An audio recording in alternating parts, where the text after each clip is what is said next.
Buckle up, Buttercup. It's time to get weird.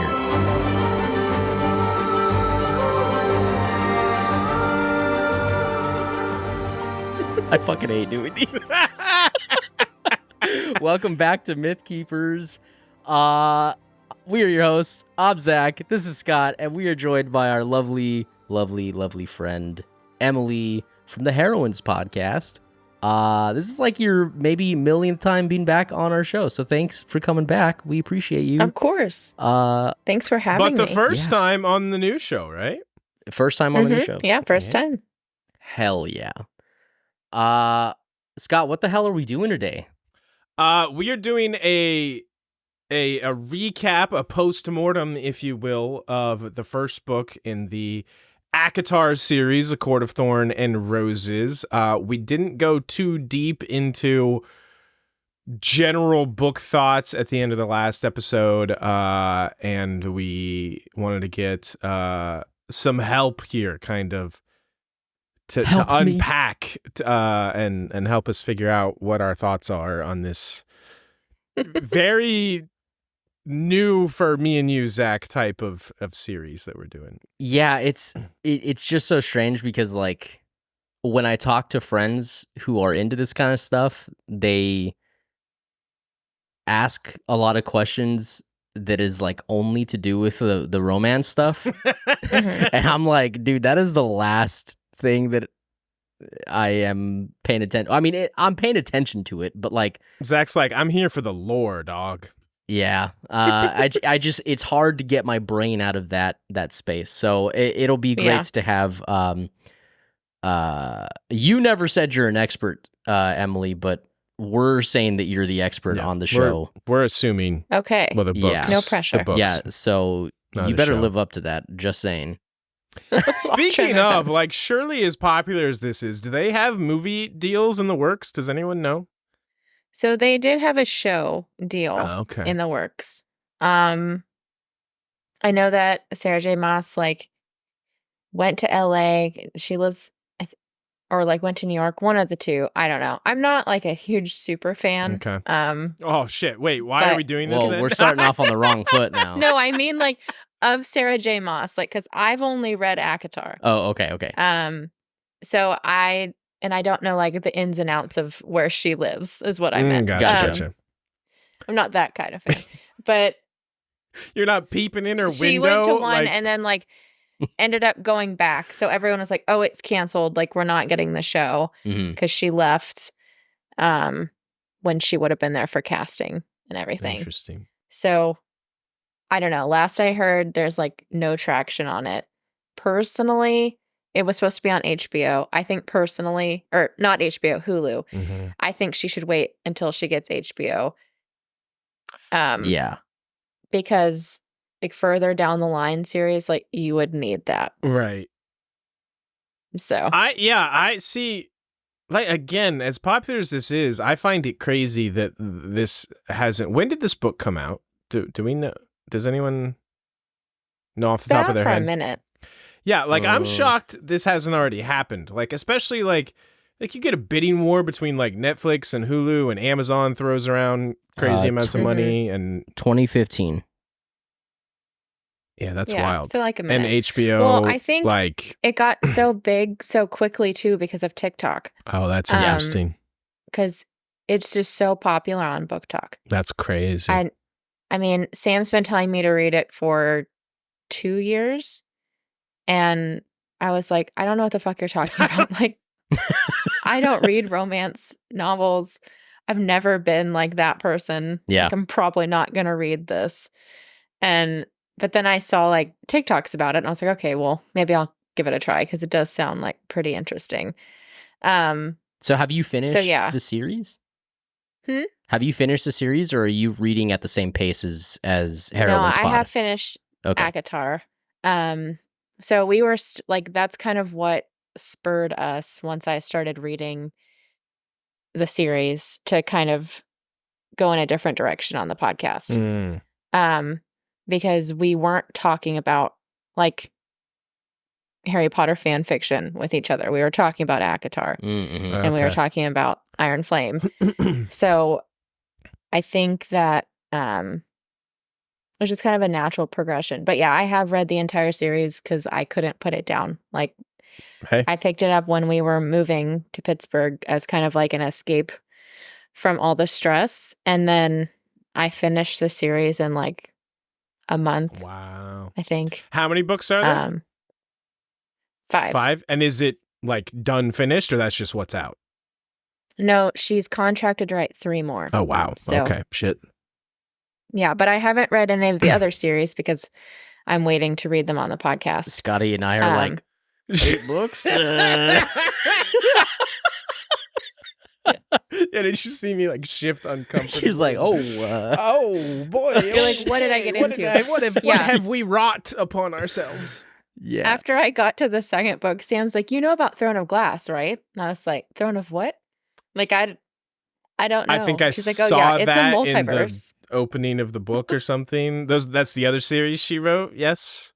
Yeah, that and Crescent City is her third one. Okay, jeez. I've heard from a lot of people that Throne of Glass, I mean, it's still like romantasy, but would be more up our alley, Scott. Yeah. Excellent. Well, it's it's more less political, romantic. apparently. Then.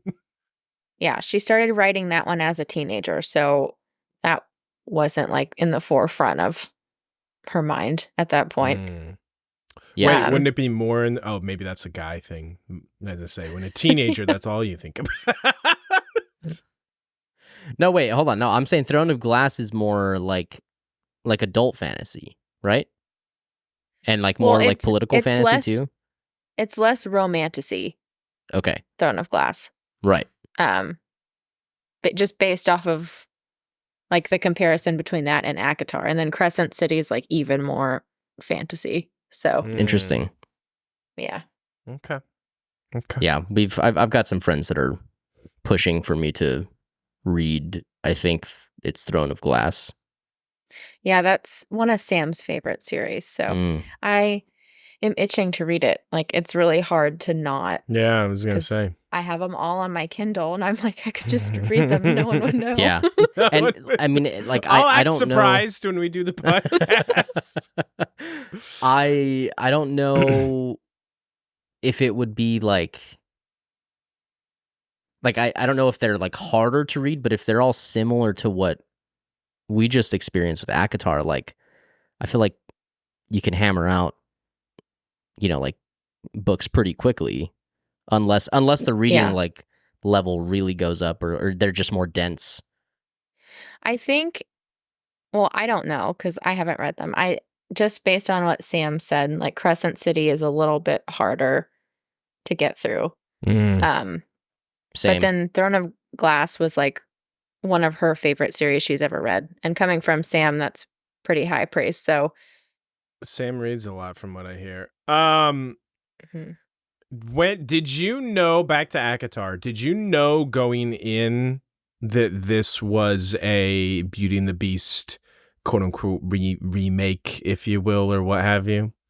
I had no idea. Okay. When were you pissed? When did you pick up on that? I texted Sam pretty like when he burst into their cabin, Okay. like instantly. Like I texted her and I was like, "Bitch, is this Beauty and the Beast?"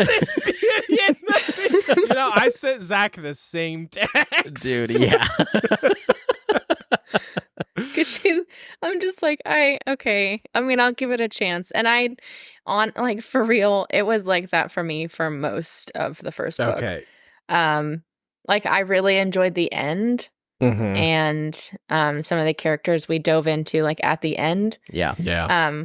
Which then paid off for me through the rest of the series. But yeah, I mean, it was good. Well, because like there's so much more character development that like is coming to take place. Yeah, so in the last... it wasn't. I'm glad I didn't stop with just like Tamlin and Feyre and that's fair. Because for a while I was like, I have to have more people. Like when I was listening to you guys, like we need more characters. I mean, I felt the same way for sure. Yeah. Definitely. So yeah, it pays off because there's a nice ensemble that appears throughout. Okay. Well, that's encouraging. That's encouraging. I mean, like I definitely have thought like, well, surely we're gonna get to expand on our cast here, Because if we I mean, don't, that we'd be was like pissed. But not meant to be a spoiler. I think it's pretty evident that you need more. yeah, right. Yeah. Or it wouldn't be a huge series. But yeah, that was one thing I was like constantly when you guys were saying it. I was like, yeah, it was like so hard for me to get through the same conversation over and over again. And will they, Right. won't they? Yeah. Yeah. Yeah, definitely. Well, we have a handful of talking points and questions that have been sent in from a lot of listeners, and I'm not sure if you have anything that you wanted to talk about specifically.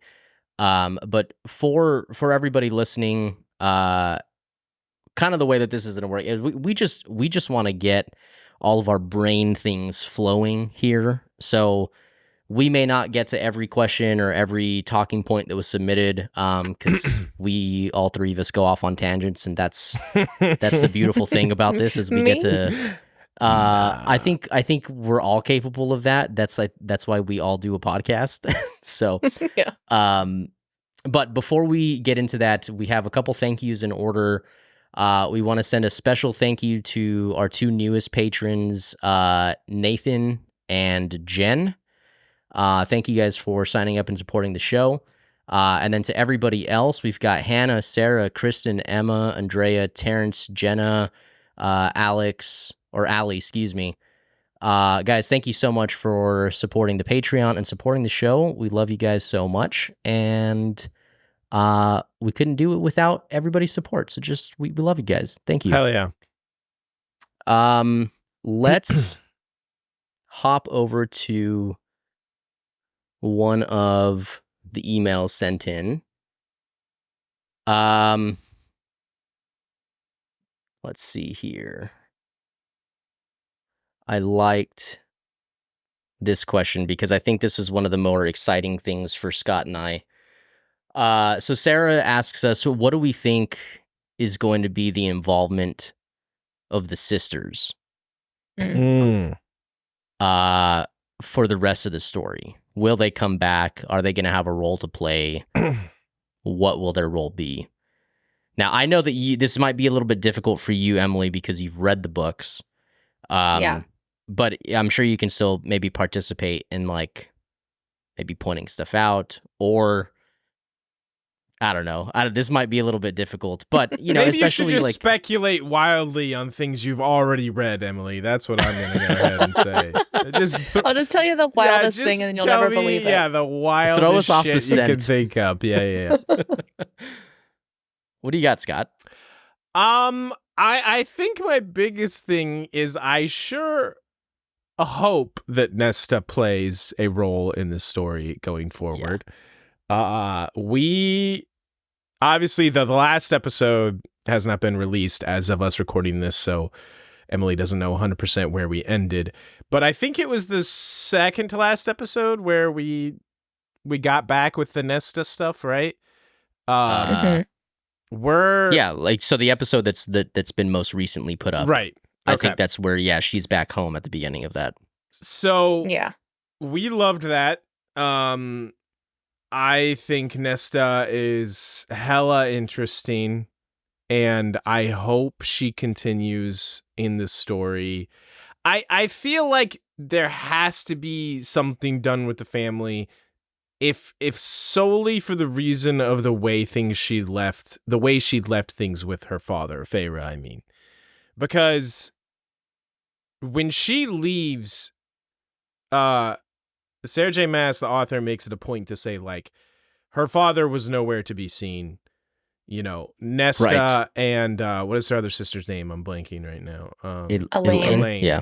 Are there to like send her off, and they've realized the truth and blah, blah, etc. Her father's nowhere.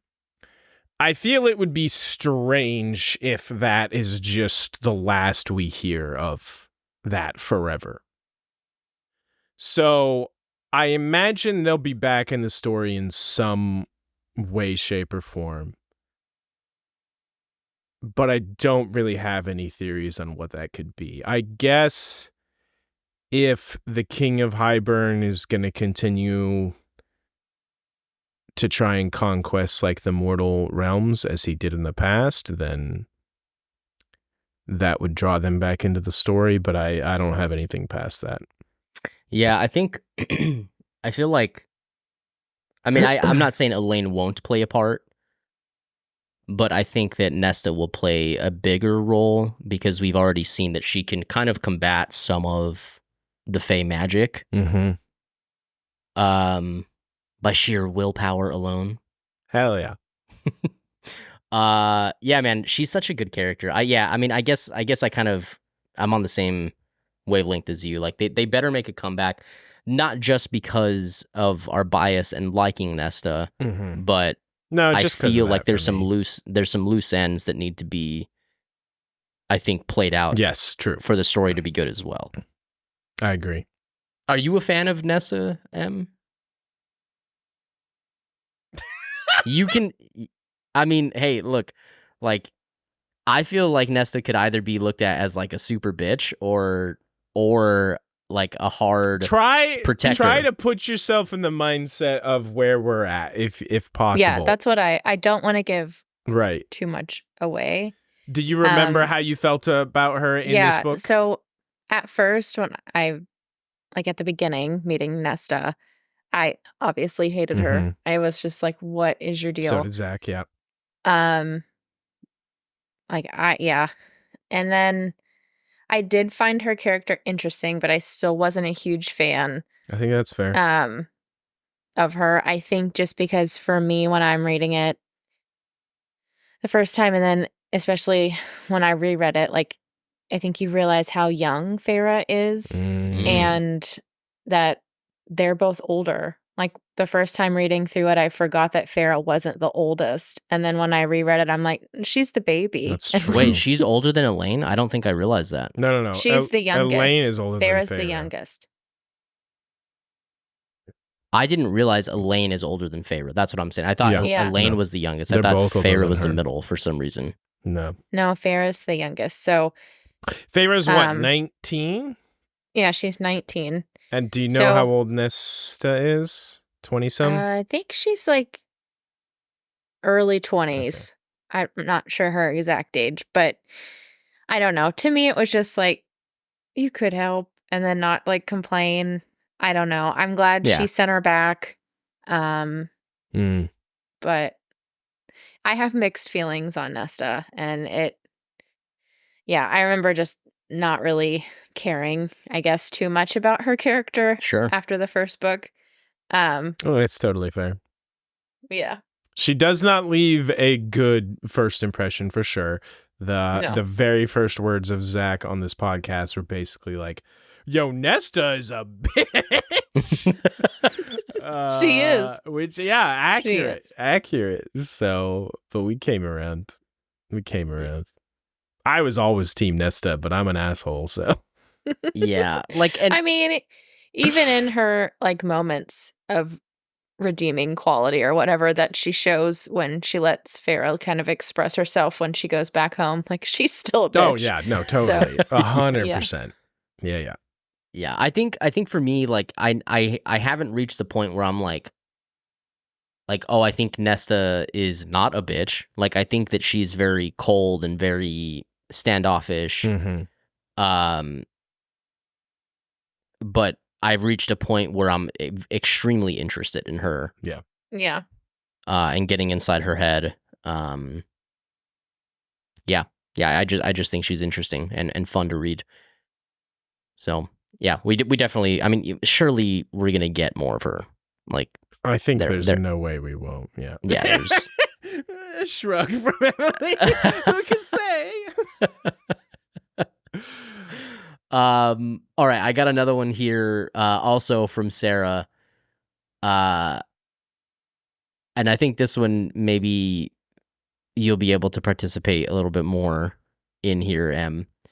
What part of the book or parts could you have done without? The watery bowels. The what? Whenever she like faces the worm for the first time, it's like her bowels turned watery. I'm like, I hate that so much. Wait, what? She uses that phrasing several times, I think, right? Yeah. That's fucking funny. I did forget about that. Bowels turn watery bowels. That's a good answer. Zach, That is a good question. What's your answer? I think that this might be like too big of an answer, but for me, the thing that like really disrupted my read of this book was how long of a period the relationship between Tam and Feyre is just like fairy tale, like perfect, lovey-dovey. So it's not like a specific thing I could have done without, but like it when I dragged, I feel like, and there was no, we talked about this at length in one of our episodes, Scott, but like just like not giving them any adversity to face while they were feeling each other at his mansion. Yeah, it was just like sunshine and rainbows. And I can see your beef with that. I will say I think a lot of that probably has to do with the way we break it up and, review a chunk of chapters every week or, every couple weeks, whatever we do. A chappy chunk, yeah. I don't think that helped with that feeling longer than it actual was. I don't disagree with what you're saying, but I think that felt longer than it actually was because of the way we broke it up. I'll say, I think for me, though, it's actually the trials.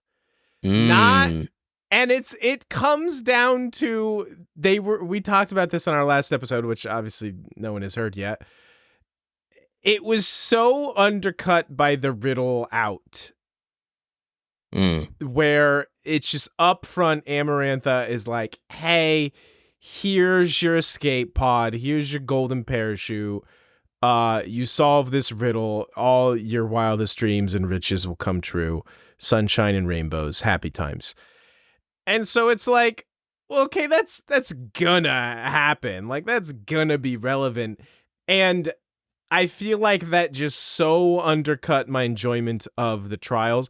Well, first of all, I think the second trial was kind of like there's something to like there with the whole aspect of Amarantha doesn't even know she's illiterate and it's a riddle. There's a fun element there, but the setup for that did not do it for me. I thought the worm one was fine. The third one's good. Like, that's diabolical. I liked that. But again, it's just like you already took the tension away from these trials like 10 chapters ago by giving this riddle out. Yeah.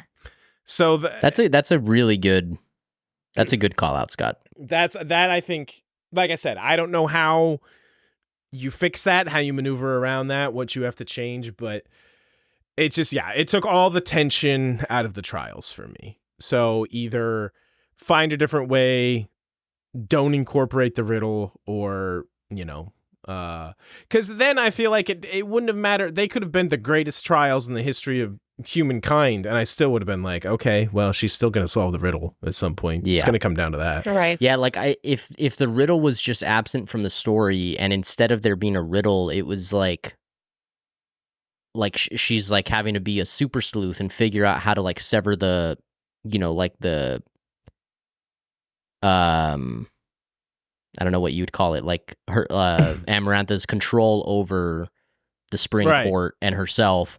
And maybe there's like some like hidden thing that like she hasn't realized, or a loophole that she has to exploit. Right. I was going to say, if she has to like not just say she's in love with him, but like prove her love by being willing to die for him at the end or something like that. That's what I thought was going to happen, by the way, in the like third the trial. Secret out. You know what I'm saying? Yeah. Yeah. No, I'm with you. Yeah. I mean, I think my serious answer would be some of the time in the spring court before he like raises the glamour. I like some of that was just dragging a lot. I think for me that's why it was so hard to get into, because like nothing happens. Yeah, you're not in wrong. Those like beginning chapters. I mean, I understand you need to set up characters, but I felt like Pharaoh is pretty well established. Yeah. And Tam and Lucian are they literally. I mean, I'm not saying that they don't have a deeper like character, and we won't get more of that later. But like as far as the first book, they are face value. Like yeah. And I appreciated what like you guys comparing them to like frat guys, because that's how it felt. I don't know, like I felt like I was one. Sometimes reading it, I was like, I just don't like either one of these people. Like, see, I went back and forth on Tam, but I loved Lucian from the drop. I would say like there's some fun Lucian and Alice stuff in like the section you're talking about, but yeah, the rest of it, it's like it kind of drags on for a little bit too long. I liked Lucian. I don't know. I think some of the banter between the three of them sometimes was just like, I would have gotten up and left multiple times from this conversation. True. Feyre has to prove how like tough and like doesn't give a shit she is though. So I hear that. What's like this is my own question. Nope, not allowed. Sorry. Move on. Just kidding. What is like, is there any like big trope in this book that you're like, okay, I hate this, or I'm tired of this?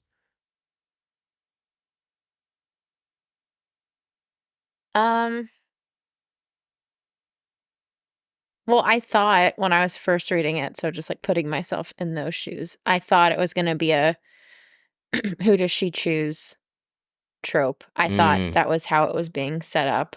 With Rhys?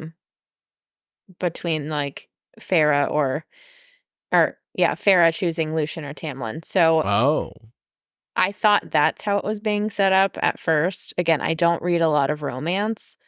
So I was like, okay, is she going to go for the High Lord, or is she going to go for, her friend? So that, and then I think also one trope I hate is like, she was so frail, like just, she could blow away in the wind. Like, I hate that. I mean, The Hunger Games is one of my favorite series, but just the fact that, like, we get it. We understand. They're in poverty. Like, we totally get it. Yeah.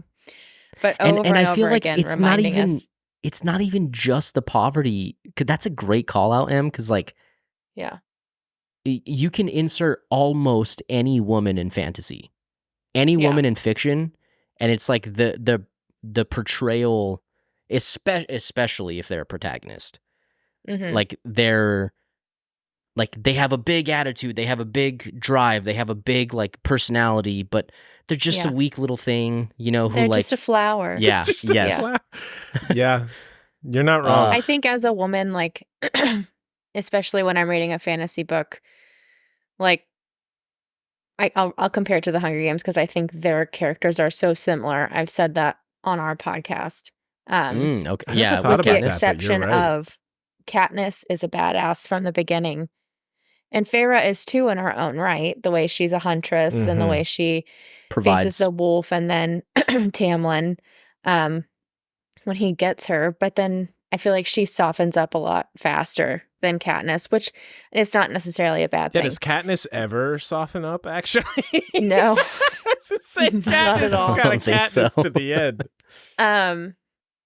So, I don't know. I think as a woman, like, reading that, but she was also so frail on top of being, like, a badass who then opens up. It's just like, I don't know. It just gets to the point where it's like, please stop. I'm so glad you brought that up, because I just now realized how happy I am that she's a Fae now.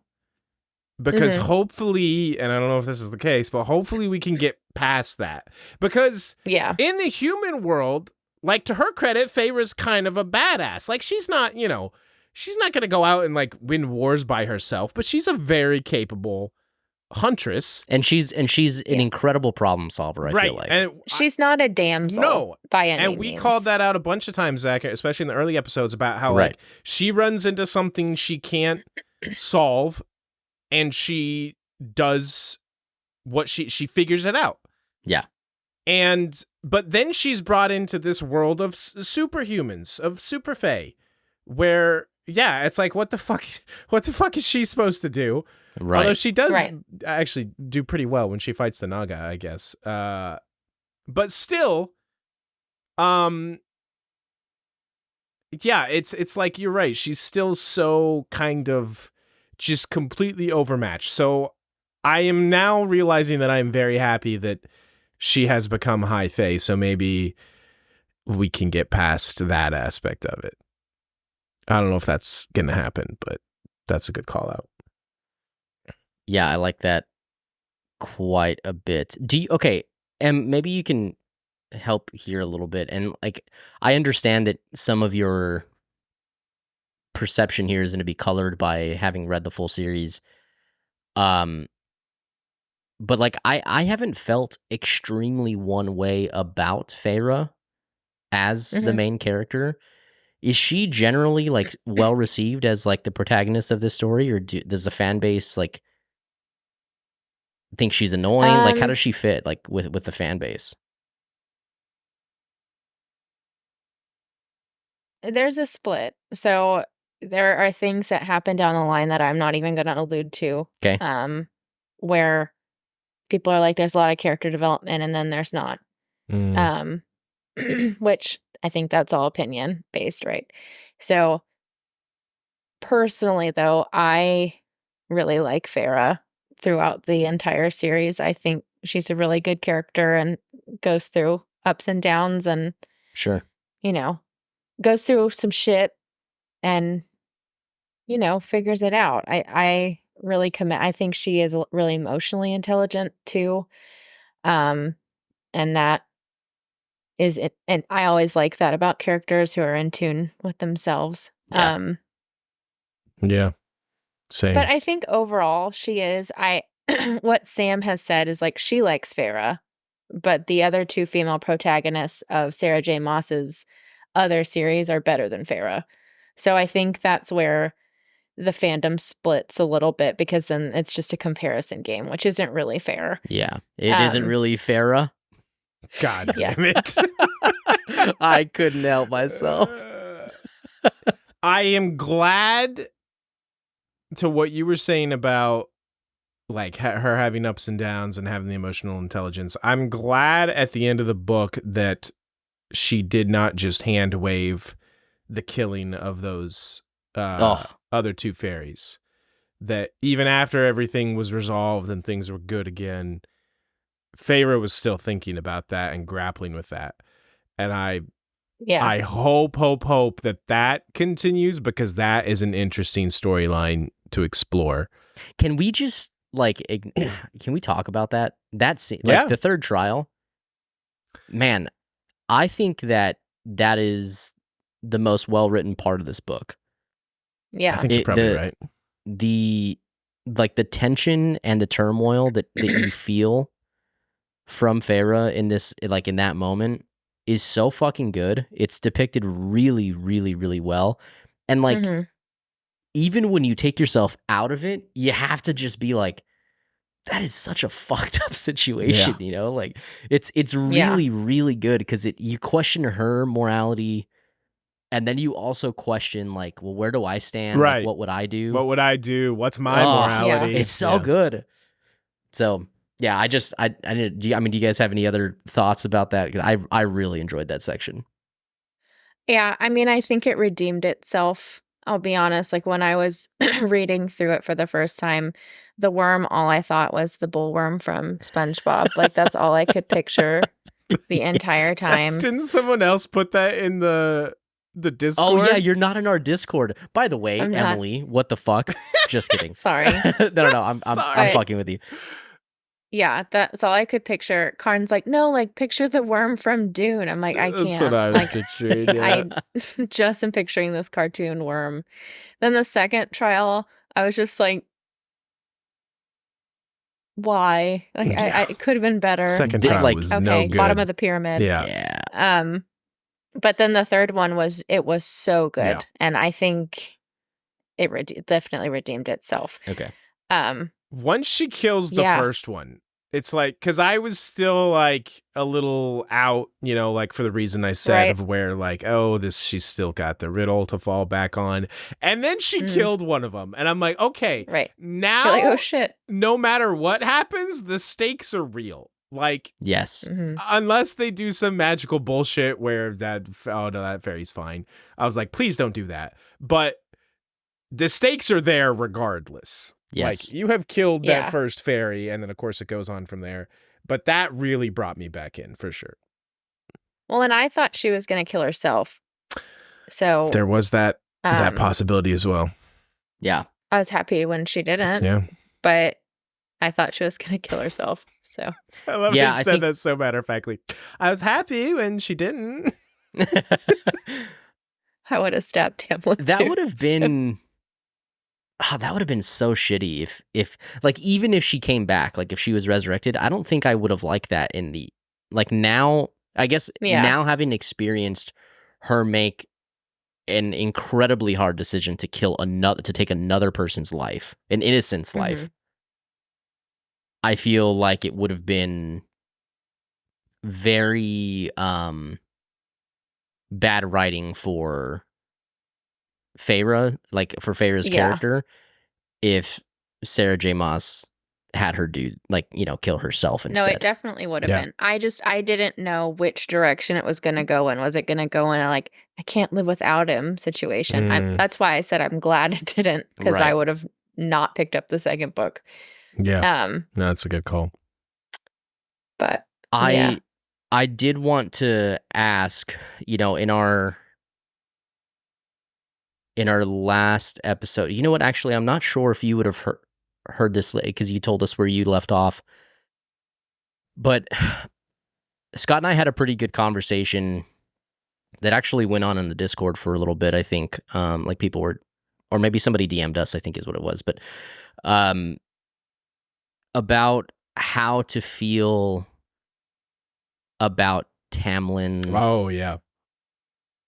Kind of like manipulating the situation in order to make her fall in love with him to break the curse. And Scott was the first one to say it. He's like, I don't feel qualified to talk about it, like to give an opinion. I mean, and then we proceeded to talk about it.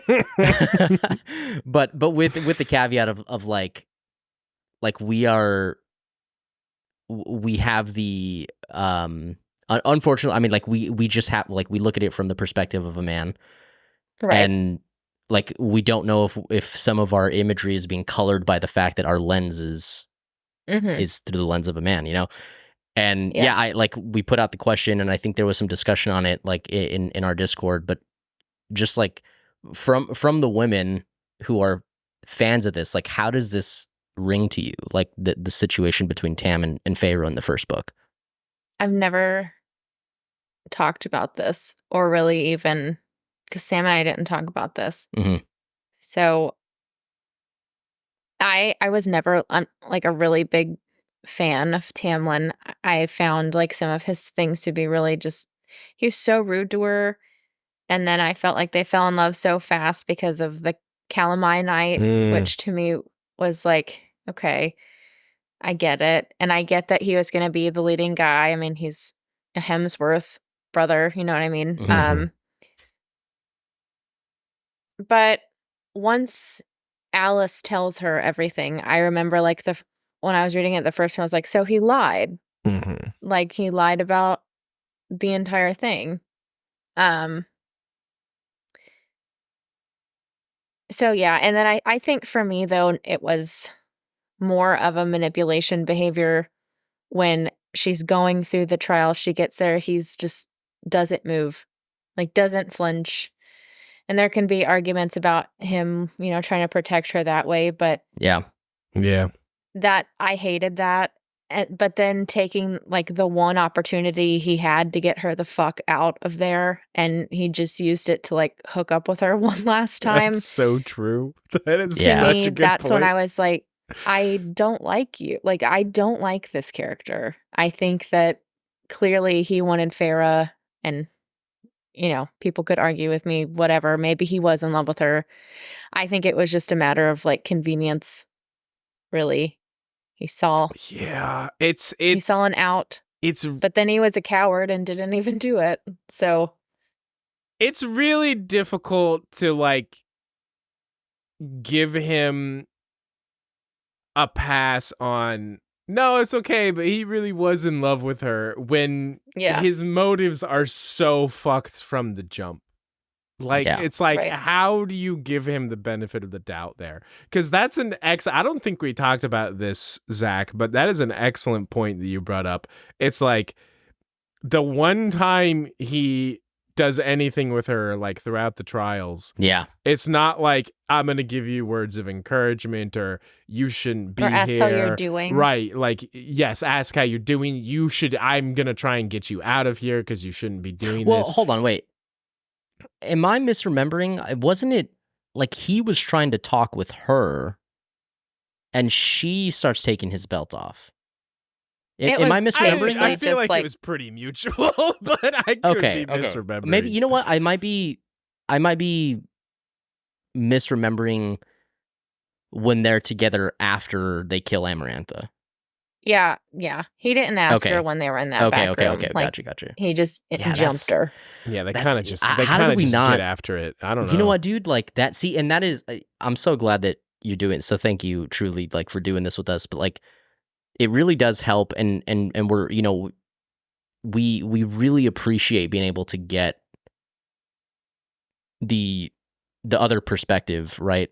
Because it's way too easy for us to like skate over something like that because it's like it's an entertaining scene and there's jokes to be made or whatever. It's like, sexy and it's time. Supposed to be a smutty book, right? So what woman wouldn't want like one last passionate moment? But to me, it's like, okay, if I'm doing this and you have one moment where you could get me out or we could leave together, like, let's go. Yeah.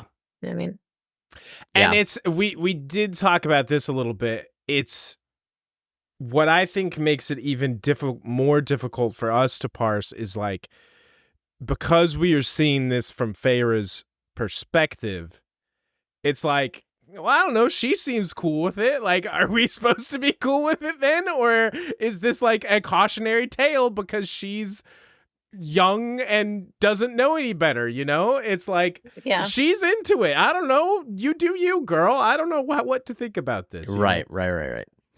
Yeah, and I obviously like want to try and be like conscious of, you know, I want to come correct, you know, when it comes to this stuff, or come with an open mind when it comes to this stuff, because I understand that like there's no way that I can put my mind in the mind of, you know, like how a woman would perceive this, and it's really helpful. I think I started feeling a little off with Tamlin.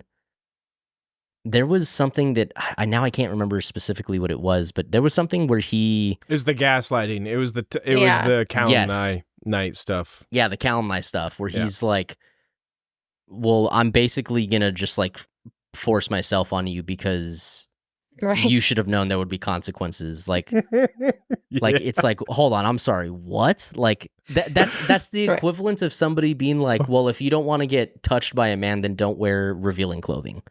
Like, you should know there's consequences. Like, fuck off, dude. So like, I immediately, like, I definitely started feeling some type of way about that. I just never really had an emotional connection to Tamlin. Gotcha. I don't know. He's okay. He's all right. Yeah. I definitely don't hate him, but like there's some sus. There's some susness, as the kids would say, with old Tam. He's just bland, and I feel like, I don't know, Under the Mountain, Tamlin really rubbed me the wrong way. He rubbed Feyre some kind of way. Sorry, that one was I couldn't pass that. That was too easy. Up. Yeah, I would say of like the main cast, he's got to be my least favorite. Right. Of like Lucian, Rhys, Feyre. I don't really know your thoughts on Rhys. Oh, that's a good point. She doesn't. Zach, I'm so curious. Tell her what we think about Rhys. Okay. You speak for me, please. While I recline on my throne. Yeah, so Rhys is interesting, and I think like in the same way that your Jaime Lannisters are interesting. Mm-hmm.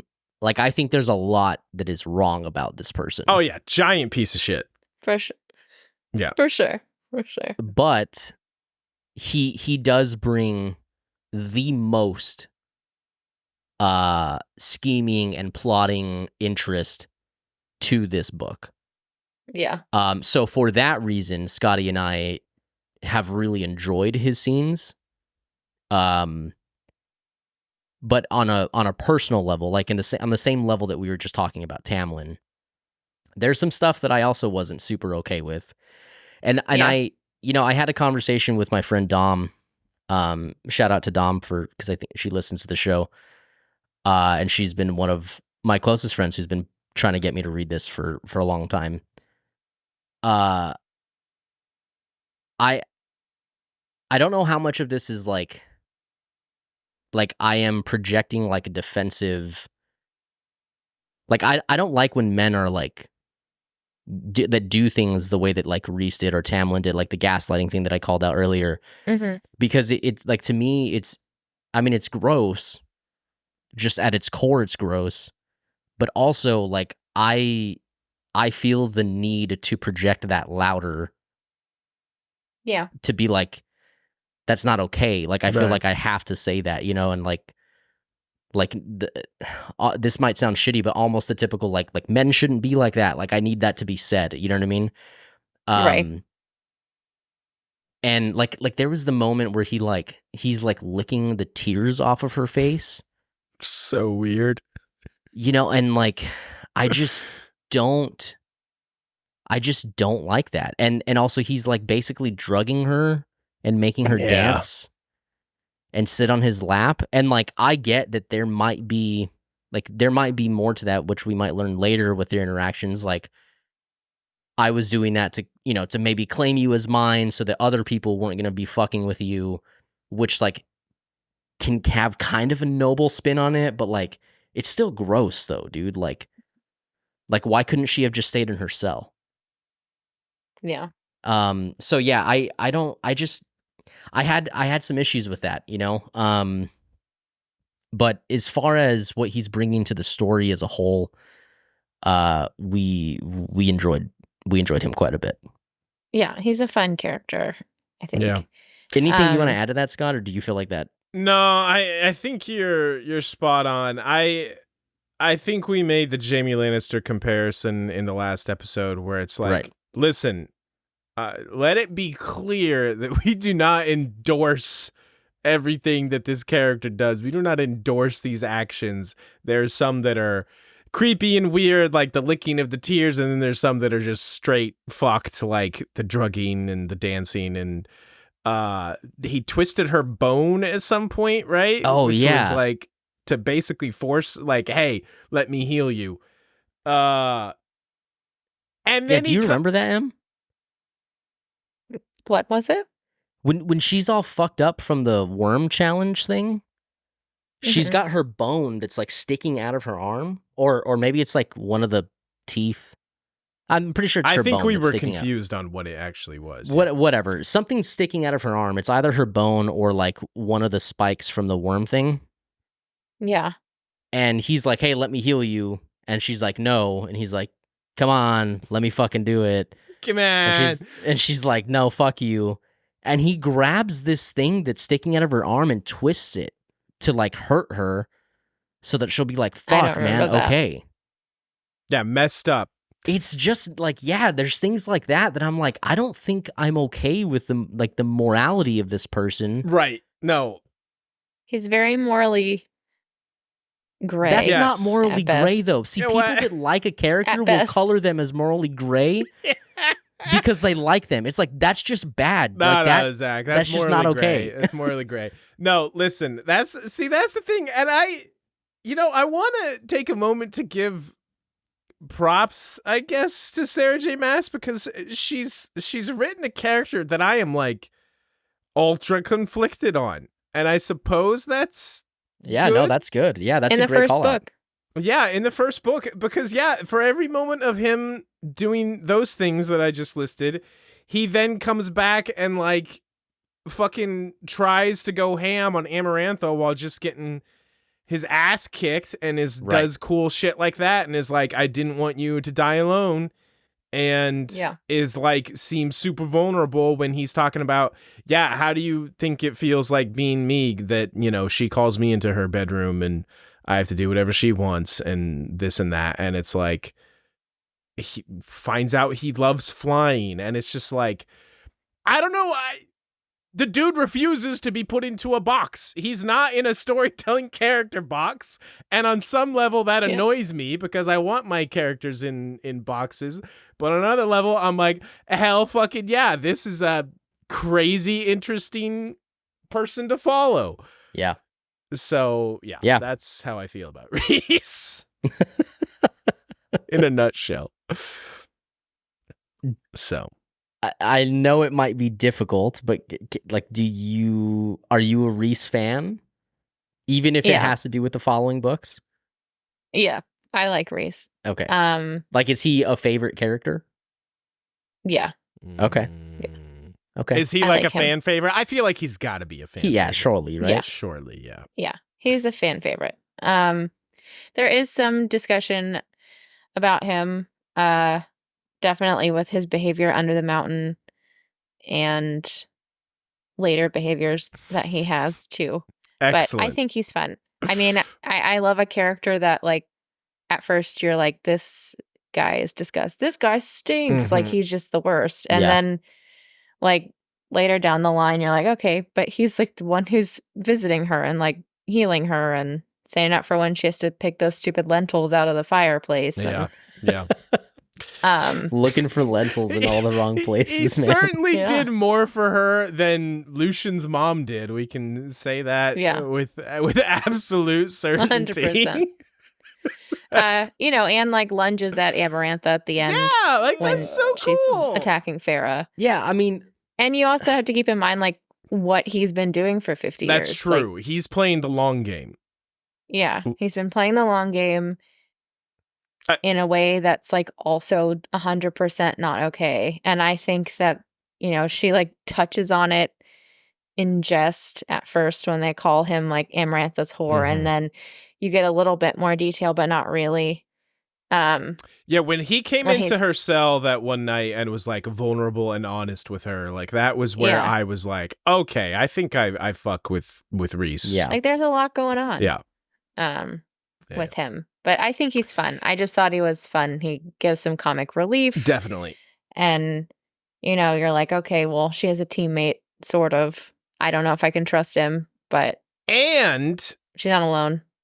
He is responsible for, I think, the single thing I am most intrigued about going into the next book. Which is that thing we talked about at the end of the book, Zach, where... as he's like leaving, fading into darkness, he looks shocked at something, and she's like, "What?" And he's just gone. And it's so bizarrely. I have a prediction that Scott hates and tossed off. Yeah, I can't even remember what it was. I hated it so much. I think that he has.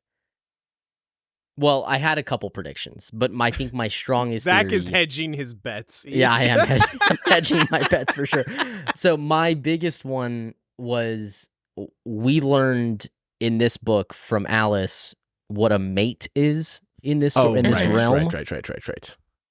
And the way that I'm perceiving it, I could obviously be completely misplaced, but like she explains that being a mate is like, oh no, actually she doesn't fully explain it. It's like, it's kind of a combination of a conversation with her and then a later conversation with Tamlin about his parents. Right? Yeah. But you can love someone, you can be married to somebody and them not actually be your mate. It's like you like the star-crossed lovers, or like they're like the fated mates. Yeah, right, fated mates. There you go.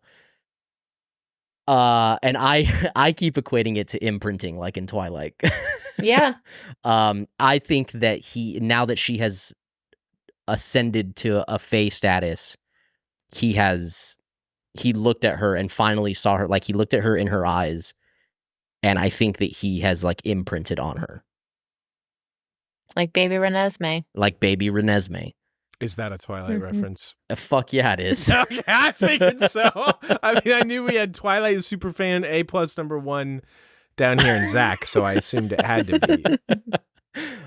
Yeah, so I think that's my, like, he realizes, because I think that's like the first moment when they see each other afterwards.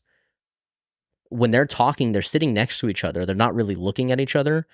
And when he's about to leave, like, she makes note, like, he looked at me in my eyes.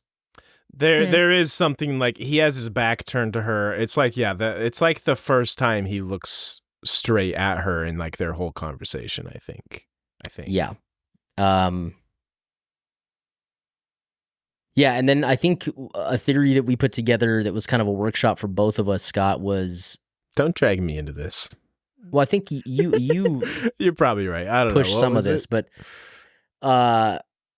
maybe now that she is high fae, like, oh, he recognizes her to some degree, like, right, like she's a reincarnation of some ancient that, fairy, or we talked about in this book a couple times how she might just simply have, like, fae lineage. Yeah. That was, I definitely Amarantha makes the comment about how her... It's an old name. Her name is an old... Like, it's from their old world.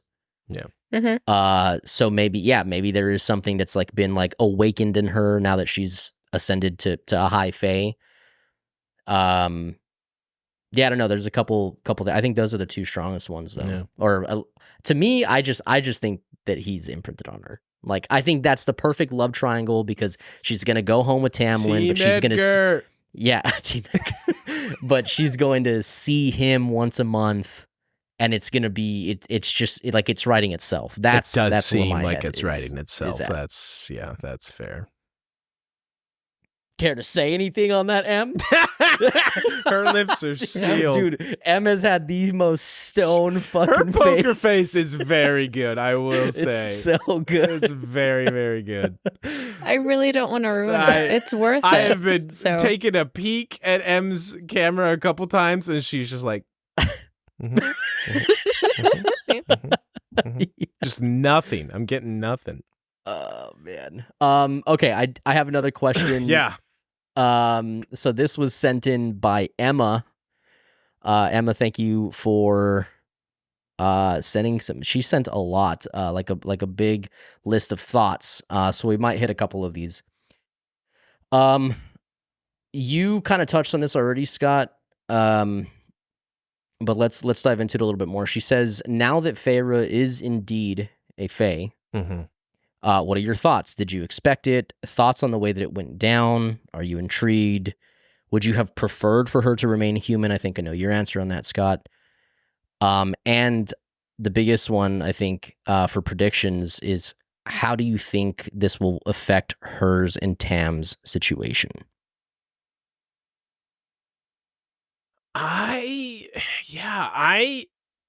There was at some point, I don't know when exactly, at what point in the book, but at some point, I think I assumed, like, well, she's either gonna have fae lineage, which we just talked about, right, and, like, awaken to her fae powers or something, or there's gonna be some mechanism where she becomes high fae, because the other route that this story takes is it's a doomed love story where, he's immortal and she's mortal, and they love each other for the time that they have on the earth, but eventually she's gonna die and blah blah blah.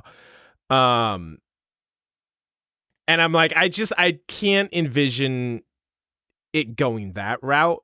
So I think at some point she is gonna become some kind of fae in some kind of way.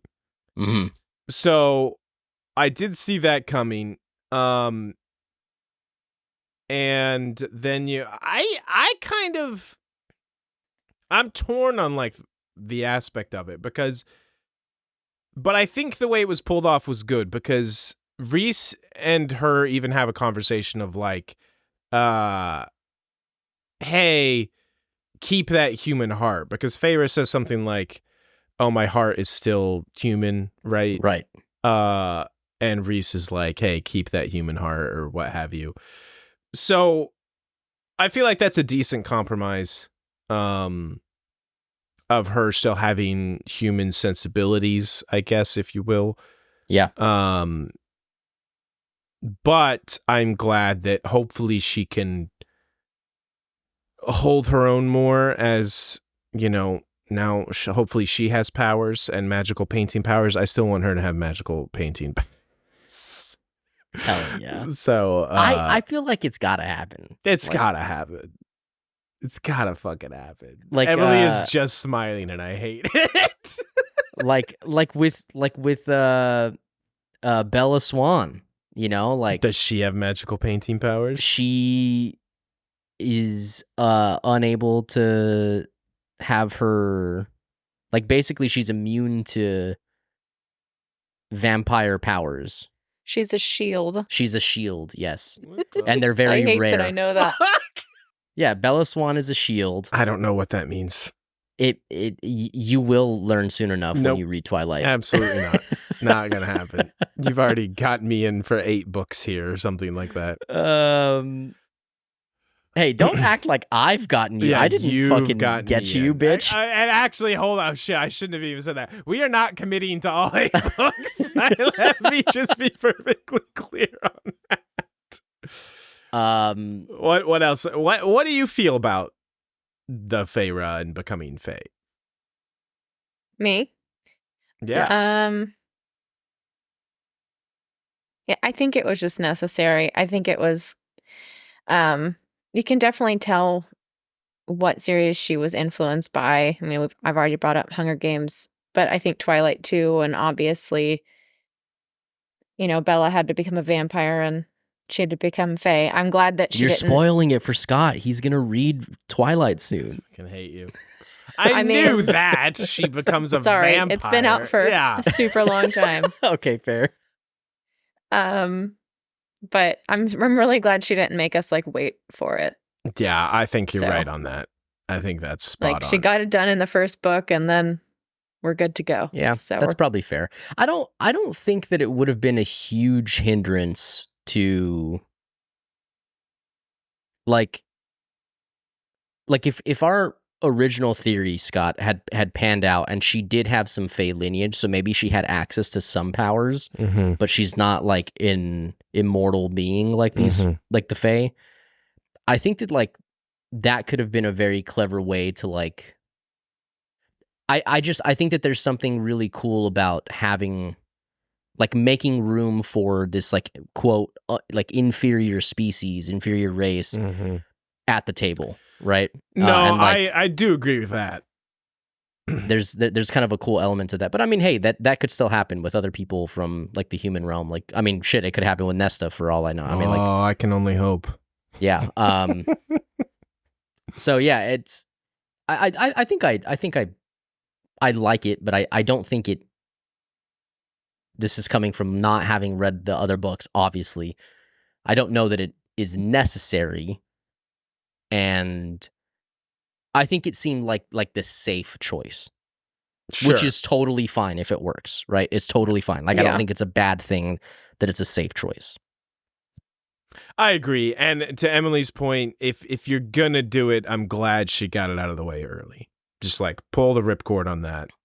Get it done. If that's the direction you're going to go, don't just tease it out for a long time. Yeah, because it took 3 books with Twilight. Oh, geez. Too many. It was 3 books, right? Was it 4? Well, it was in the 4th one.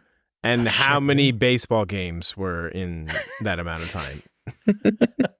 They only did the baseball thing once, man. Only thing I know about Twilight is... One too many. One too many, Em. Get the fuck out of here. Team Edgar. Those are the only 2 things I know. I'm just kidding. I watched Twilight a fair amount. Hell yeah. So. All right, what's next? Dude, Zach? I'm not ashamed. Really thought you said I watched Twilight like a pheromone. No, and I was oh, what? No. That doesn't mean anything. I don't, I was I don't know, what does this mean? Okay. So we've already talked about the Tam's actions under the mountain. Let's see here.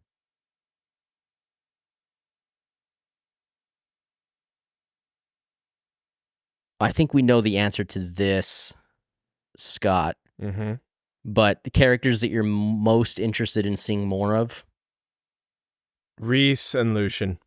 Lucien just because he's fun and I enjoy the hell out of him. Rhys because he's the most intriguing. Yeah. Interesting. Yeah, I think mine would be Rhys and the King of Hybern. I want to start learning more about him. Too. Yeah. I want to know what the fuck that's all about. I also, I would love to get, I don't know that we'll go into this, side of the story, but I would love to know what, the bureaucrats and, I guess, higher ups in the human realm. Oh, do they know? How much do they know about? Yeah. That's a good call out. And Nesta, of course. She was assumed, but I should throw her in there as well. And Nesta. Yeah. Those are my Nesta's three. So cool. Obviously, I don't dislike Feyre, but the story's from her perspective, so I'll know I'll get plenty of her. Sure. So yeah, it's I want to see more Lucien for the funsies, Nesta and Rhys for the intrigue. Okay. So I wonder if this would be too close, border or tiptoe on the edge of spoiling stuff here. But I want to ask. I mean, I guess Scott, if you think this is a bad idea, then we don't have to. But Em, I'm curious, what, because you've read the whole series, what characters are you excited for us to experience more of? I mean, I assume they're all going to have their own arcs. So I don't think that you giving me this answer is telling, but I think it's just showing what you like. Of the ones you've met, right. Yeah. I think Rhys, probably. He's just a fun character. I mean, I think you can kind of get a peek into that in the first one. Yeah. You don't really know what to expect. At any given point, he's obviously very calculated and put together. He's a really good character. And the second book, because, she makes the bond with him. So, she has to fulfill her agreement. And it's a very interesting dynamic. So I can see that. Okay. Yeah. Yeah, that sounds like it's going to be a lot of fun. We also already touched on this, but obviously I think a big want for me and Zach and Emily, you mentioned how you wanted as well, is just more characters. I'm sick of having the same 5 characters on the Who'Be Courtin every week. Yeah, definitely. We need a spread. Speaking of, so okay, so next book, Scott, let's talk about this for just a second here. Yeah. So the love situation between Tamlin and Feyre was basically manipulated. Yeah.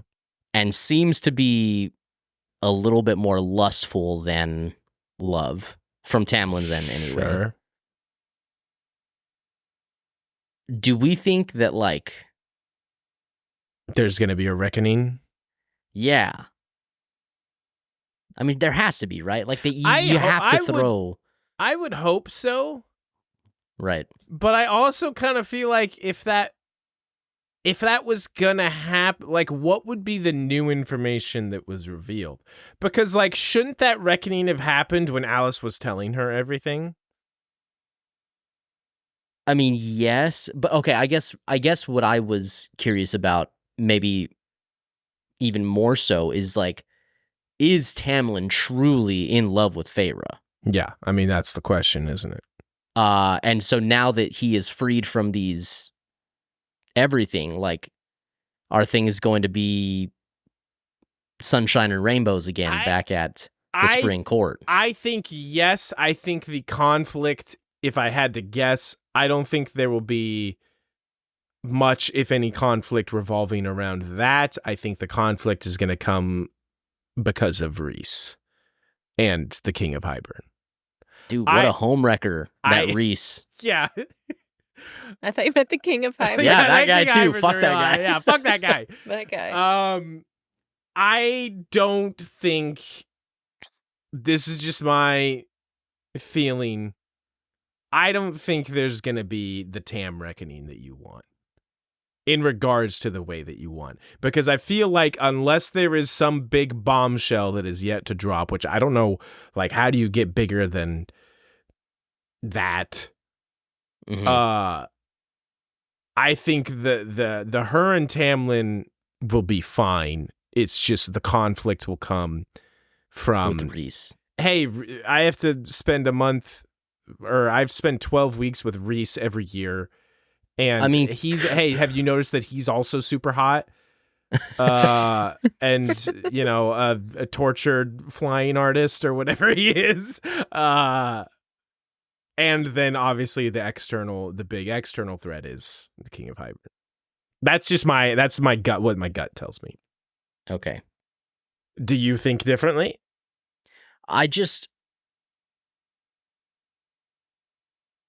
What kind of reckoning do you want from Tamlin? I don't think it's a reckoning. I think that's maybe a bit dramatic, but like, yeah, that was my word. My bad. I don't think that it would be true to Feyre's character if she didn't at least question him about the, like, if his feelings are real, knowing the situation he was in. Sure. Like, she's too strong, and I think you said this earlier, but she's too, like, emotionally mature. Like, she gets it, you know. Yeah. For her to not want to at least have a conversation, like, hey, like, even she may even approach it from the side of like, look, I know where I'm at now. I am in love with you, but like, we got to talk about, like, everything. Like, the whole reason you brought me here was a lie. Mm-hmm. Yeah. Like, she has to have that conversation with him. Like, I mean, and if she doesn't, I'll be very disappointed. That does seem like it would be a healthy conversation to have. Yeah. Yeah, I think I'd be very, very upset with Feyre and or SJM's writing if she didn't have Feyre have that conversation. We're gonna off-screen it. Sorry, brother. That takes place in between the books. No such luck. In a novella. Wait, hold on. There's novellas in this Are there series, right? Really? Yeah, the fourth one's a novella. Oh, just the whole tiny little treat. Fourth book is a novella. Yeah. Okay, interesting. And it's required reading. It's fun. It's what? Well, I mean, you don't have to read every novella. You're the one that got us into this, and you're like, is that required? I read it in the day. I was gonna say novellas are short. Yeah, but I'm dumb. True. I read slow, man. What else do you have, Zach? Okay, yeah. Okay. So I know that Scott is about to gush, but thoughts on Lucian. Ah, hell yeah. Did you die laughing when he realized Feyre couldn't read during that one task, when his ass was also on the line? I just want to hear your thoughts on Lucian because I love him and I feel like he's very underappreciated. Fuck yes. He is. Wait, did he am I just forgetting that part? He realized she couldn't read at some point? To be honest, am I forgetting? Well, during the task, during the trial. Does he realize that she can't read? Does he say something? I'm completely blanking. I honestly don't recall that. I don't think he did realize. I thought, yeah. Maybe I'm blanking because I did not enjoy that second task like at all. Yeah. Again, there is an element of the funsies with it of like Amarantha has somehow crafted the perfect counter to Feyre, just completely blindly unknowing, which is this very funny in theory, but just the execution of the trial I feel like was so bad. I love Lucian. Anyone who's listened to any of our episodes knows this. He gives me such Astarion vibes, and I love Astarion. Astarion. You're Astarion. I hope we get more in depth. Like, I want to know more about you know, the love that he had the relationship with that ended so badly. I don't know if we will. That story may just kind of be done, but I mean, it's surely gonna come up because like we're gonna have interactions between him and his brothers, right? Like, for sure. There's no way that now that he's freed. For some reason, I was thinking his dad was dead, but he's not. Like, he was there at the end. Yeah. No, yeah, he was the first one to give the little I don't know why ball I of was. light. Yeah, I don't know why I was thinking his dad was dead, but yeah, that's my dude. Obviously. I mean, I don't dislike Lucian. I just think he's just fine. I'm not like standing for him, you know? I am a little worried now that Feyre is a high fae, like their banter. Like, will they have the same type of banter back and forth? Because that was a lot of the fun, because he would be like, just like, oh, well, you're a shit human. You know, and that was like just such the crux of so much of their good banter back and forth. So I hope that they still have good, you know, back and forth. It'll be fine. You're a Lucian fan, Em? I liked him probably, honestly, the best the first book. Like, he was one of my favorite characters coming out of it. Mm-hmm. I do think he's underappreciated in the fandom. Interesting. Hell yeah. Mm-hmm. Lucian has a fox mask, right? Yeah. And he's redhead? He is. I think so. Gotcha. Ooh, question. And he's got a moody eye. Right. Yeah. He does. Mad Eye Lucian. Exactly. Okay. So my friend Dom has told me that there are a lot of not safe for work images that accompany these books. Of course, which makes sense because people are fucking, you know, into shit like that. Don't you judge them. I just said there are people like that fan art. Well, see, the way that I guess maybe fan art. Is this the episode where Zach discovers that porn is a thing? Like, what are we doing right now? A fucking course, my dude. No. I guess what I'm saying is I'm like, so confused. Maybe I'm mixing something up because she was telling me that there's supposed to be art that accompanies the books. Like, actually, like, I guess so. Yeah, it wouldn't be like the not safe for work stuff. Maybe that's a different thing. But there's like I know that there's a ton of fan art that exists, but there's actual like official artwork of some of these characters and like some of these scenes, I think. I haven't seen that. You haven't seen any of that stuff? I am curious about that. I've seen a lot of the fan art, which if you're ever going to look it up, read the second book first. Oh, okay. Hell before yeah. you do. Okay. Well, I'm sure like we'll probably, because there's probably a lot of character introductions in the second one. Yeah. That makes sense. That's how that goes, yeah. Yeah. Okay, and then I want to talk about Amarantha. Zach, that tangent was so weird. I don't know. I'm trying to remember. I'm gonna have to text Dom. I'm trying to remember. Like she said people like shipped Lucian and Tamlin, and I was just like so shocked by that's a thing.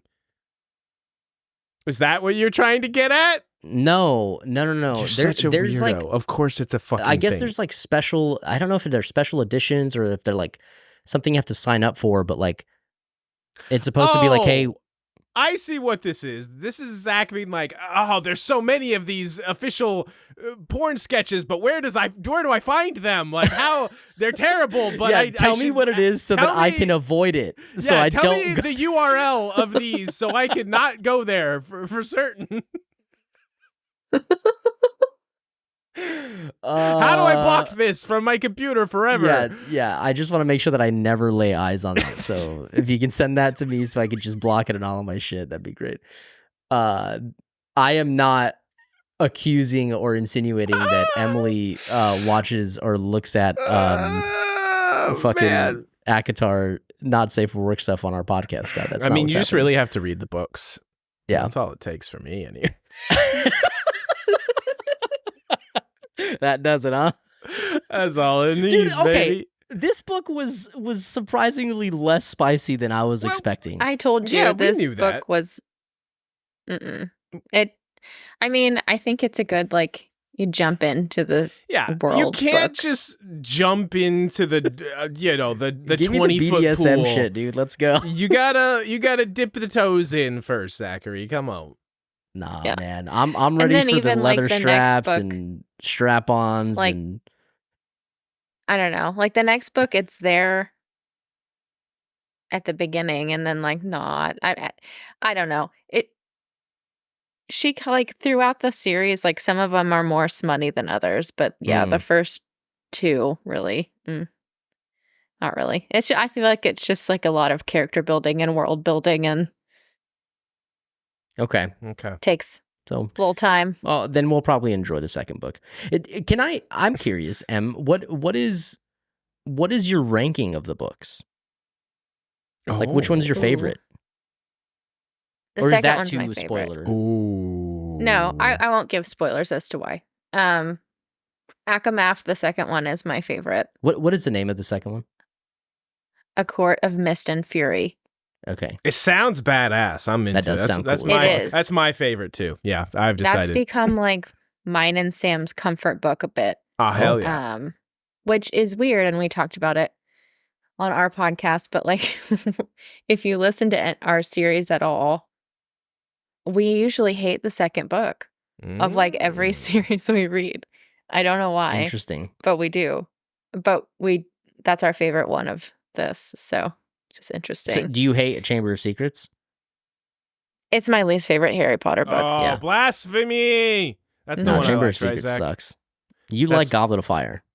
Well, I know that one's my favorite, but no, the second one has my dude, right? Gilderoy Lockhart. Lockhart, right? Yeah, okay, I need to call something out here for a second. Hold on. Hell yeah. I think it's very funny. I meant to make this call out earlier. You pulled out that Feyre fought the Naga earlier. Uh-huh. You just said it so casually, uh-huh. oh yeah, super fan. Yeah, well, she really shows her strengths, especially when she fights the Naga. Yeah. And you just rolled, dude. Like that. You just had that in your back pocket. You just knew that. But anytime a Harry Potter conversation comes up, you're like, Expellimoso, fucking. Like you refuse to retain any Harry Potter info. It's not that I refuse. That's just how my brain works. I'm sorry. My brain is irrevocably broken. There's nothing I can do about my memory. No, Naga's easy because that's we talked about this. That's a common snake. It has it's a Latin root or something. I've seen. What's the name of Voldemort's snake? Oh, Nagasaki. I mean, Nagini. It's Nagini, right? Yeah. Great job, pal. Hell yeah. So proud of you. Didn't the snake have shield I'm remembering shield generators on a snake. The snake was shielded or something. I can't remember. What was the deal with that? Nagini was floating in a protective ball. Yes, see? Yeah. Bella was using her shield on Nagini. Oh, right. I was like, who is Bella? I definitely forgot that. That is what you call a callback, folks. Yeah. I got you. It took me a minute. Okay, sorry, Em. So ACOMAF is your favorite book? Yeah. Do you think it's the best book of the series? Also? Yeah. Ooh, okay. I do. Fuck yeah. Which one's your least favorite? Do. Surely it's the first one, right? Yeah. Okay. Wow, really? That's encouraging. I think for me, it would probably go. I mean, the first Harry Potter 2, book is 3. definitely the worst, so. Yeah. You said 2, 3? 2, 3, 5, 4, 1. Okay. We'll reanalyze that 60 episodes from now. But 2 and 3, I think, are the best ones. Okay, give me. This is going to be challenging. Give me one word, Emily. One word to describe book 2. Satisfying. Oh, come on. You got to give me more than that. No, you're just not taking it in the right context, Zach. Oh. No. I want to be satisfied. I knew it. Tasty. That's my word for it. Like what can we get in one word? What can we expect? Such a in weird ACOMAF? question. Fury. Missed. Yeah, miss. Damn it. Miss. Courts. Redemption. Oh. Ooh. Oh. Damn. Okay. Emily's good at this. Yeah. I like that. Redemption. For Tamlin. Zach, you'll love it. Redemption for perhaps Tamlin. not. Yeah, Tamlin just becomes the best. Okay. I find that so hard to believe. Okay. Okay. Only a couple more questions here. Emily, what did you think of Amarantha? I could have used more. I hear that.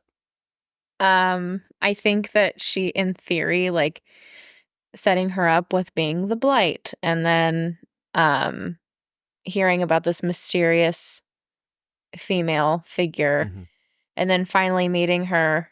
And then at times she felt a little underwhelming to me. At times I thought she was really cool. Just a good villain overall. But I could have used more of her interactions with Rhys, from Farrah's point of view, like how she was having him break the minds of the person from the Summer Court. But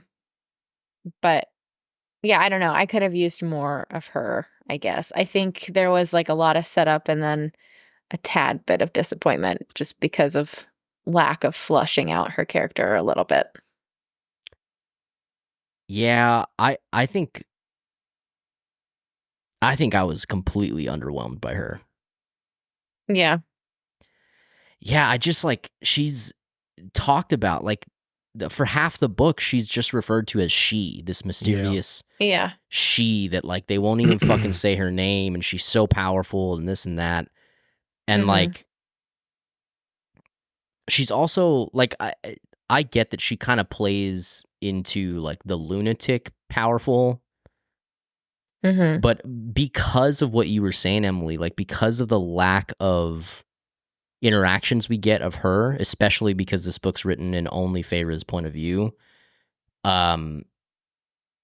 we don't get to see her be wise or powerful or display leadership or display cunning with other people who can actually play her game, so that's it just a good point. She just shits on people who are already in control, or excuse me, under her control, or who are a fucking human. She's already won by the time we catch up to her, and we just hear stories about how clever and how she tricked them. But then she's beaten super easy. Right, but also about how everything she did is just everything she did in the past. Everything she did is just totally hand-waved and she tricked them somehow and she stole his potions somehow. And somebody just apparently has a potion, by the way, to just take away. Yeah, that's and it's you're so right. stupid. For the build up that we were given, which that's a good call out, Zach, of we don't hear her name until 20 some chapters in, if I had to guess. Yeah. We just see her dunking on people she has complete control over, and she's not even that good at. Almost redeemed it with the third trial, because that was some diabolical shit. Yes. But everything up to that was pretty meh. She got fucking wrecked. She also did get... She did. I wish that had come as more of a surprise, by the way. I had this thought later in the week after we recorded the episode. We kind of knew it was coming by what Rhys had told us. Yeah. unfortunately. But I wish it had been left with kind of the way Alice left it with us, where it was like, yeah, maybe she could beat him if he had his powers. Right. But then Rhys is like, no, if he's unleashed, he will splatter her against the walls. And that's literally what happens. And I kind of wish it had been more of like a I just wish it had been a fight. Well, I would have been fine if Tamlin stomps her, if that had just been a reveal of like Rhys after the fact being like, yeah, I did all these things to piss him off because his fury was the only chance we had, type of thing. Rather than him just telling Feyre before the fact, like, hey, yeah, this is what I'm doing. Why I'm doing it. I'm here to piss him off. So he splatters her. I also, I feel like, I just feel like she was really corny, man. Like she was just like the riddle. Yeah, well, the riddle was why fucking... did she do that? Do we get an answer on that? You don't have to answer if you feel like it spoils anything. No, we don't. Okay. Yeah. So she is just playing with her food. Yeah. Okay. Hey. The riddle sucked. She said she was bored, by the way, because I do remember this from the episode, Zach. She's like, why is she doing this? Oh, because I'm bored. And me and you were like, bullshit. There's definitely more to this than that. No, turns out, not really. She just is an idiot and sucks and actually was bored. Yeah, and some people were talking about this in the chat, and it was like talking about how just like kind of Disney villain she is. See, that I don't have a problem with. I could see that. Well, I could see that. It's not that I inherently have that. Oh, Disney villain equals bad. That's not what I'm saying. No, I'm just saying that like when you have the over the top, ridiculous, like just maniacal villain, and then you also combine that with like zero substance, zero backstory that actually like gives you her character. She's just kind of an empty shell and like just a threshold to get past to open up the rest of the story. Well, you see, Zach, there was this character named Clythia. And oh my god. Fuck that name, dude. Oh my god, Clythia. No, I am actually totally fine with an over-the-top, super shitty villain. It's just like... You didn't like Bella, or Bellatrix. You didn't like Bellatrix? Yeah, Scott. Why do I not remember that's because that? Zach hyped up Bellatrix for like 1,000 episodes of being like the greatest villain in the history of mankind. And she was just true. She was just like a psycho. And it's like, okay, cool, I guess. No, you did, Zach. You abso-fucking-lutely did. You know who the real villain was? It was Zach. He's the real villain. Yeah. No, I like a good over-the-top villain, but they need to like they're just they need to be either like less competent or more competent. I don't know. Like Amarantha was in this weird middle ground where it didn't work for me that well. Yeah. Yeah. Yeah, 100%. Okay, Hannah wants to know what I don't understand this question because we really only experience one, maybe two if we're counting Rhys, but she asks what court overall is most intriguing to you after the first book? I mean, the Dusk Court. It's certainly the Night Court. Wait, is the Dusk Court your That's theory? That's my answer for sure. The Dusk Court. Yeah, it has to exist. The Dusk Court is my One Piece. It has to exist. Yeah, there's no. I mean, you're right. There's no way there's like a summer and a winter court, and then a dawn court, but no dusk court. That's what so I'm yeah, saying. I mean, I get what you're saying. It's in that secret 9th novella book that's going to be revealed. The Dusk Court. Sure. Yeah, I think it'll be the night. I mean, the Night Court has got to be the most intriguing. I mean, I could also see the Autumn Court being a little bit interesting because, like, I wonder what's going to happen, like with like power moves between Lucian and his brothers. Yeah. But yeah, I mean, the Night Court has got to be the most intriguing because that's where Recent is from, and he's the most interesting character right now. So I'm also like, there was that one moment where she asks him about his court, and he gets very emotional about it. Yeah. Gets very upset about it. So yeah, I mean, there's definitely some shit that's going on over there. So yeah, I would say the Night Court probably. Definitely. Except for the Dust Court. That's my answer. Okay, we'll see. Well, I mean, look, I'm not rolling my eyes because I don't think it exists. I think that you're probably right, to some degree. Like it'll. Maybe it's a court that used to exist and it was destroyed or something. Give me anything. Yeah. But okay, so last two questions here. The first one, these are wrap up questions for us. And so, how did the first romantasy novel experience go? And you know what, Em, you obviously put yourself back in reading this you one. Said it was kind of your first time, yeah. Yeah. Let's hear from you guys. You go ahead, Emily, if you can. I mean, I think for me, as someone who grew up on Hunger Games, Twilight, Divergent, those kind of series, this was just the natural progression of that. And kind of like a fun way to get back into reading because I've always loved fantasy. And it was just kind of a good stepping stone back into it. Yeah. As far as like reading a romance, I feel like this one was very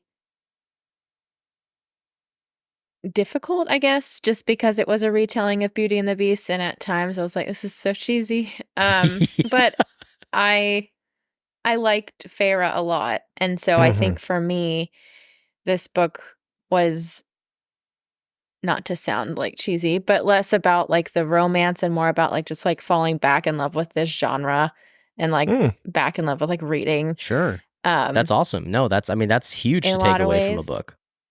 Yeah. So I will say, obviously, it became a catalyst because now I've read like the Fourth Wing Iron Flame books. Do you like those? Reading through Yeah, I do.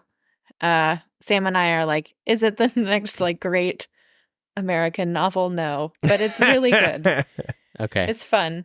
I heard from a lot of people that that the first one was incredible and the second one kind of fell off or something like that. Well, she wrote them both like she wrote the second one so fast. So I think that kind of hurt it. I still think the story was there. I just think it could have been stronger. But she is taking longer to write the next one. Good. So well, hopefully that's good that she's, I guess, hearing that feedback. Yeah. But yeah, I mean, I think if you're gonna start somewhere, I think ACOTAR is a fun place to start. Sure. The Iron Flame. Sorry, what is it called? Iron Flame, right? Yeah, it's Fourth Wing and then Iron Flame. That's Yaros, right? Rebecca Yaros? Mm-hmm. Okay. Yeah. Interesting. Yeah. Yeah, that's really cool that like you had that relationship with this book. Like it's almost like kind of a reluctant love, it seems like you're like, okay, this book is kind of super lame because it's Beauty and the Beast, but also like well, and it was like 2 years of Sam trying to get me to read this book. And I'm like, why? And she's like, because the next ones are really good. That's so funny. Yeah. And because she's like, you'll love it. Like, and she was right. But yeah, I think, again, if you're going to start getting back into it, I think it's a good one to start with, or getting into it for the first time. Because like I said, I've never read anything like this. I mean, sure. What about you, Scott? I enjoyed it. Like, I don't know if I was reading this just on my own for some reason, like for not a podcast. I don't know why I would be doing that, but if I was, would I have cared or enjoyed it? I have no idea. Like, I kind of... Actually, I don't know if it would have been better if we had known it was a Beauty and the Beast thing going in. because there was also fun to be had with that. I don't know. Like, listen, it could be just because of doing the podcast and, you know, I mean, it's why we do this, so you and I can chat and just shoot the shit and, you know, make our dumb jokes. But it was an enjoyable time. Like, do I have problems? Sure. Am I looking forward to the next one? Yeah, sure, absolutely. So, do I think I'm gonna go out and, you know, on my own time read a bunch of other romantasy novels? Probably not. But I am glad that I have experienced this, I guess I'll say. Cool. Yeah. I think I'm kind of in the same boat. I think I might be curious about some of the other romantasy series. I think that's maybe where we differ a little bit. I think a big part of it too is like I have also recently, like, I mean, mind you, I'm going at a snail's pace, but I have over the last year really kind of fallen back in love with reading again as well. So I relate to that. And I'm still working through the Stormlight Archive series, which is brilliant and is truly shaping up to be one of my favorite series ever. But it's just a lot. And so I think that the pace and ease of read that this was, while still being able to bring me an enjoyable story, was really refreshing to do at the same time as trying to work through Stormlight Archives. So yeah, like I think I am maybe a little bit interested in maybe picking up some of the other series and checking them out.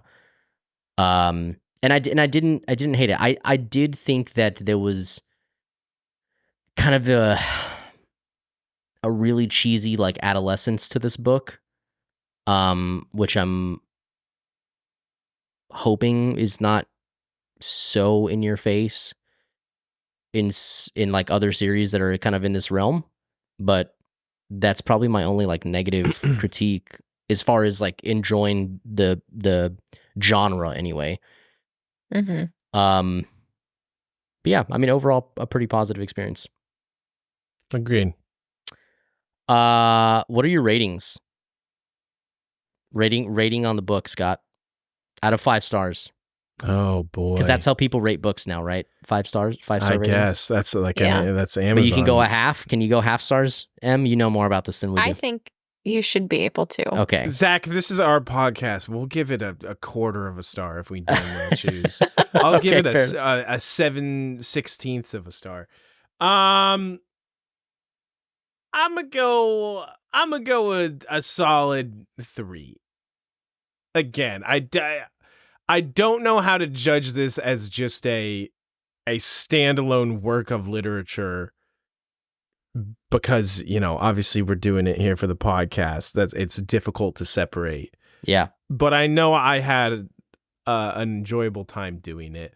Like it was one of those things where I would always like every week when I would be like, oh, I need to read my chapters for us to record, I would be like, oh, I gotta do this thing. I gotta, you know, read the chapters and take the notes, and it seemed like a chore. But then once I got into it, I was like into it and I was having a good time. So yeah, like certainly had problems, but again, I had fun with it. And whether that's solely because of the podcast or not, I couldn't say. I have to say, I think that doing the podcast did make me enjoy the book more. Like there's been a part of me that has wondered, would it have been a better read without all the stopping and like deep diving? There's that aspect too. One of the reasons that I enjoy reading and storytelling is to be able to have enough rich content to talk about and dive into. Yeah.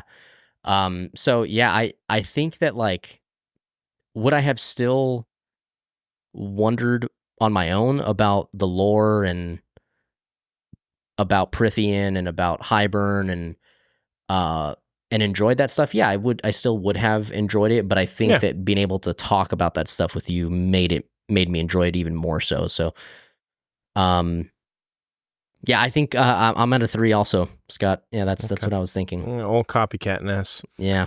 Well, it's Emily, typical. what do you give it? I'd say between like a 3.5 to 4. Okay. Especially as you go on with the series. I think what you said about it kind of being adolescent in a way to me, that was like a lot more apparent just in the first one. Mhm. I mean, there's obviously going to be themes throughout just because, they'll get millennial women who's the target audience to read the book. Right. But yeah, I think like especially the second and third one and the fifth one, they handle kind of more serious issues. Cool. So just a bit hardier. That's exciting. Awesome. Did you have any thoughts, Emily, that stuff that I know you haven't seen? Obviously, we haven't released the final episode. Like, was there any other burning questions you wanted to ask us about what our thoughts towards the end of the book were, or the book as a whole that we didn't go over yet? Or You covered a lot of it. Okay, that's good. I don't know. I think it's just fun, like, because I mostly talk about these books with Sam. Occasionally, another friend will pick it up. But it's not like my dad's reading this or anything, and he's who I usually talk to about them.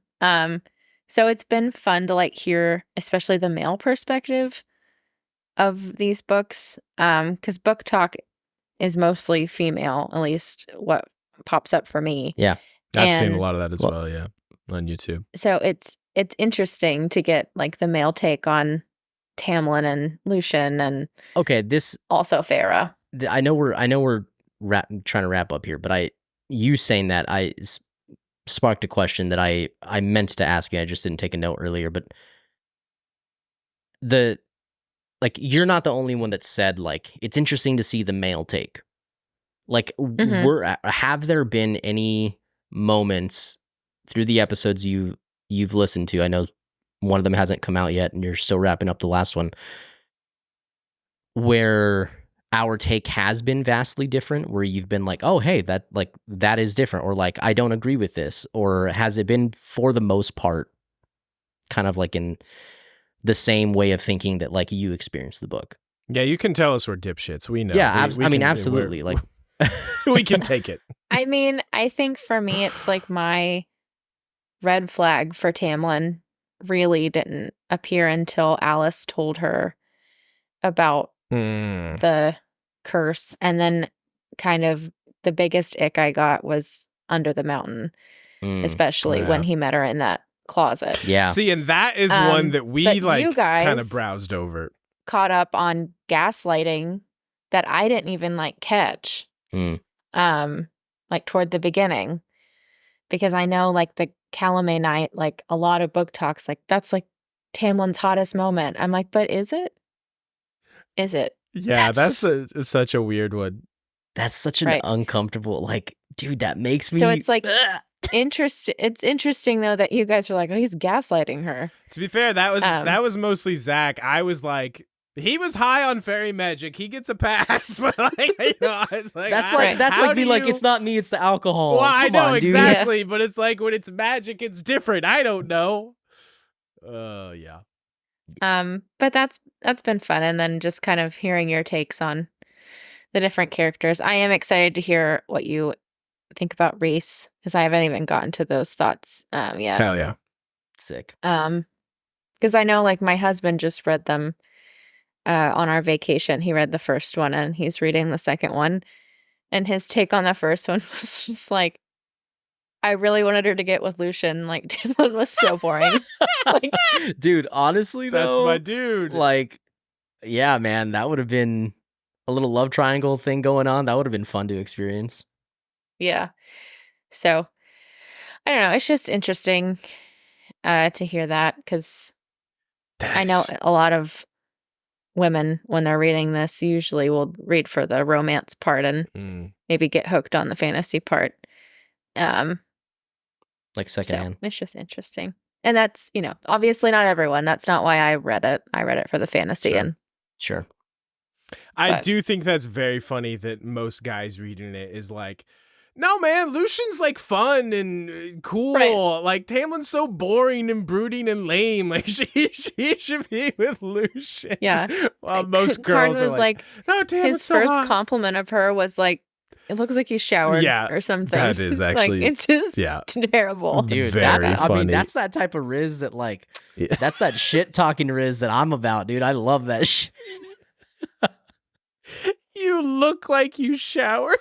Like you showered. I'm gonna today. fucking drop Good that. job. I'm gonna drop that line on Amanda, dude. I'm gonna be like, Yeah. oh hey, look at you. Did you shower today? Ooh. You shower? You looking clean. Did you use soap? Dang, did you just wash your face? How long has it been? Yeah, that's definitely shit. my kind of Riz. I love that. Yeah, you would. That's cool, man. Well, Emily, thank you so much for hanging Hell out with yeah, us and thank you, letting thank us Yeah, of course. chat with you. Tell everybody where they can find you guys. Yeah, so we're Heroines Pod now, so you can find us still at the same socials at HPHalfdrunk and HPHalfdrunk.com. Hell yeah. And you guys are also currently making your way through the ACOTAR series, and you're wrapping up the second book? We're about halfway through the second book right now. So Ooh, lengthwise, are they similar, or is the second one longer, or just so we know? the second one is longer. Okay, good to know. The third one is longer than that. Cool. Fourth one's a novella. The fifth one is a brick. It's a lot. Oh, she goes George R.R. Martin on it, huh? Yeah. Hell yeah. Hell yeah. Hell yeah. Fuck it. It'll be fun. Sick, man. Yeah, that's exciting. You know, I had been avoiding listening to your all's episodes because I was worried about spoilers. But I am very much looking forward to listening to you guys talk about the first book now. The that ones we on the finished it. first book I really want to listen to now. Yeah, I mean, honestly, I don't even remember them. They were fun. Like it's fun to jump into it. But our second one, because we both love the book so much, and I read the series last year, and I've only read through one time, but I've read the second book. Like, I think this is my fourth time reading the second one. That's high praise. So it's good. Because you've both read the entire series, do you guys try and keep the discussion to like, this is what happens in book one, or should we be spoiler sensitive? Do you discuss future events? We tried extremely hard to not show bias. Were we always successful? Probably not. That's fair. Sure. That's totally fair. I mean, look, just because who Sam and I are as people. There's so much of thoughts and opinions that are floating around of this stuff that's in social media that, like, you know, if I'm going to come in contact with some like biases from future books, I'd rather it be from you guys. And, you know, like it's not an issue. I would say, like, if you want to be safe from spoilers, wait till you're done with the second book. Okay. That's fair. Then it would be safer. Okay. I guess. But yeah, I think it's just because we did try, but it is difficult. Yeah, sure. With the second book, though, we've done a lot better. Like, for sure. Okay, well, that's fair. Well, again, Emily, thank you so much for doing this with us. It's a bummer that Sam wasn't able to be with us, but we can't thank you enough for taking the time out, especially I know you've got the little one. So just it means a ton that you wanted to just talk about some nerd shit, some nerd fairy porn shit with us. It's so anytime. Cool. Hell yeah. Right on, dude. Well, everybody be sure to go hit up Heroines Pod. She dropped the stuff. I'll make sure to put some notes on our YouTube video if you guys are watching, so you guys can go click that link. Thanks again, and we'll see you guys next time. Bye-bye. Bye-bye. Bye-bye.